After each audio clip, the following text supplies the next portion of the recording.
What a wonderful day, man, to be a Percival fan. Chapter 152 of Full Knights of the Apocalypse titled The Return.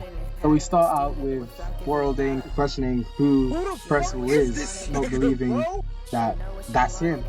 And Percival goes on to iterate that, yeah, I am Percival of the Four Knights of the Apocalypse, and I've come back here to stop you. And Worlding is not believing it.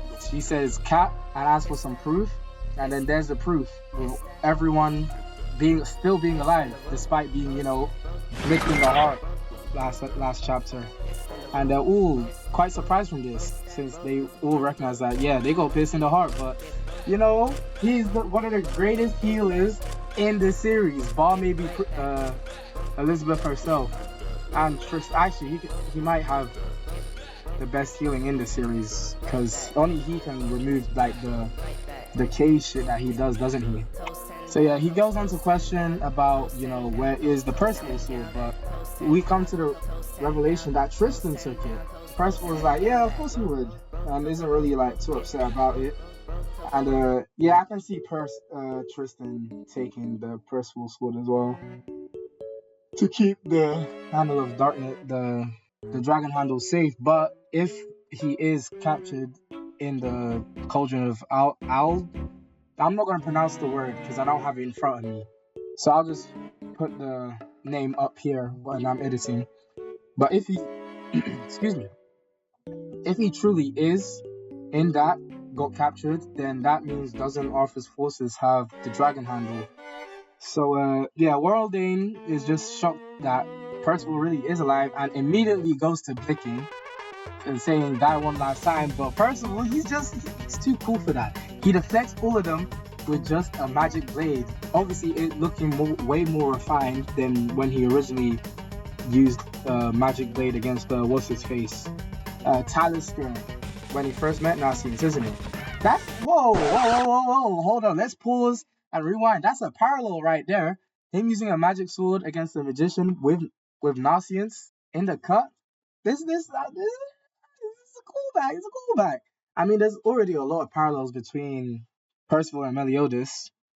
Just this return has cemented that as well, except Meliodas was like, dead for how long? 2 days, 2 weeks?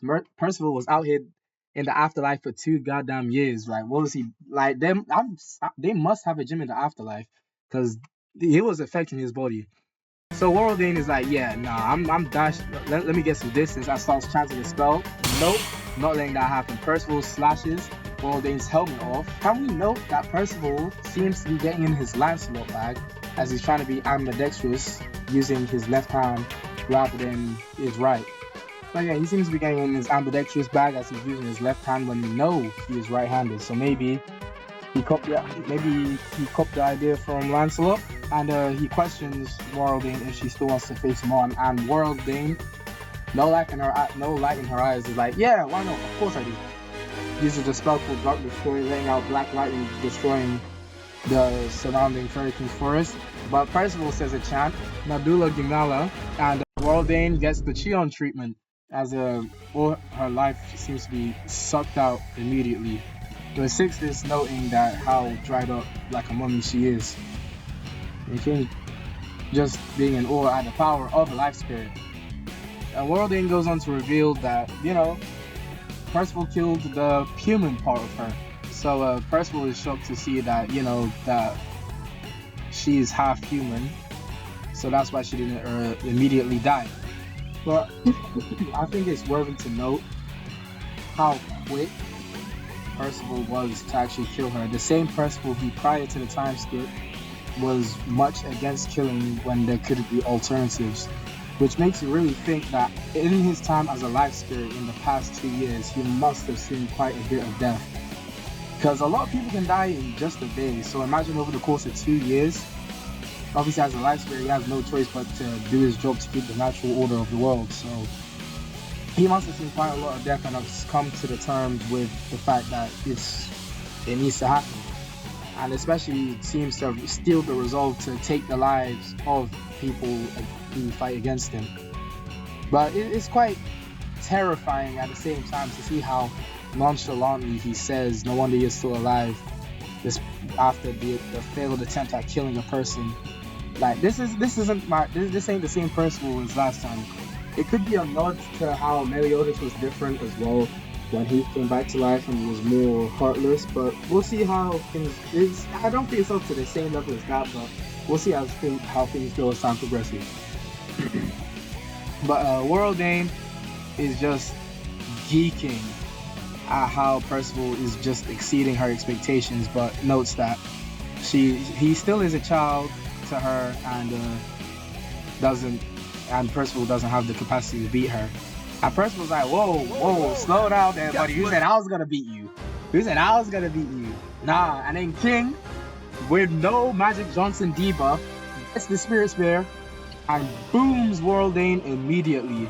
World Dane is obviously confused, as were most of us when we read this. Like, how the hell did this happen? He's a life spirit, yeah, but there's no way he could have abilities that could break curse now, could he? And Percival explains that he just helped Caliban before he fully lost his life. So with that, World Dane gets blasted. King is like, yep, this time I got you. You ain't escaped that one. And Nassians goes into Percival's arms, which I kind of pause, because, like, you know, bro is butt-ass naked. Like, I get you're happy that he's back, but can you at least let him put on some clothes? And speaking of clothes, Percival, obviously, he's gonna need a new fit. They're gonna have to clean up his appearance quite a bit, so obviously a haircut. We need the Vagris drip back with the cape and the helmet, because come on, it wouldn't be Percival if he didn't have the cape and helmet. And basically, I think King is obviously gonna make him a new fit. I know some people are averse to him having like a onesie again, since he's no longer a child, and he's proven that with the composure that he's faced World Dane with. So I wouldn't mind a onesie or / jumpsuit for Percival for a new fit as an adult if it looks clean enough. Yeah, maybe just some pants will do it until they get to Leonis for their clothes maker to actually make him a new fit there. But who knows? Where's Ouroboros, the sword that belonged to his grandpa as well? Did Tristan take that too, or is it with his cape and helmet? Or did Lancelot take it? Because Lancelot, when he was Sin, did note that it was quite a good sword. So maybe all the other knights took a part of Percival with them. Tristan, the Percival sword, Lancelot, either the helmet, the cape, or just the sword, the Ouroboros, and Gawain, maybe. I could see Gawain taking the cape, to be honest. Again, I doubt that's the actual case. They probably have it somewhere here in the Fairy King's Forest for safekeeping, for when they believe he'd eventually wake up, but we'll see. Outside of that, my other thoughts on this chapter was, it was great. It's good to see Percival back in action. It's actually him. It's not an illusion. I was kind of worried that it would be in the back of my head, but it's fine. I'm curious where things are going to stand in terms of Caliban and stuff. Like, how are they going to deal with him? Is he going to be a prisoner now? Is Percival going to just take his life? If he does, will it just, like, re-inflict the Magic Johnson curse onto King? I don't think it will. I don't really have any gripes with it, apart from wishing Diane, actually did something against World Dane a bit before Percival actually respawned into the locale. But overall, this was a good chapter. It was cool seeing him use tricks we've seen him use before in terms of the magic sword, chanting to take away life, energy and stuff, using his little mini Percivals to bring someone back to life, or, well, heal injuries. And yeah, it's great to see him back. But yeah, it seems my theory on him having better magic control was true. I like how he used a chant to activate the decay thing, which shows, because we didn't really see much chanting back in OG 7 Elite Sins. So seeing it being used a lot with Gawain, World Dane, and now even Percival, yeah, I think it's great. It's a good part to the magic system, I believe, and I'd like to see more chants to activate abilities, even though they might take up time and it's better to just shortcut your way into it. Maybe because, remember, he didn't use a chant when he grabbed Shion, did he? I can't remember if he did.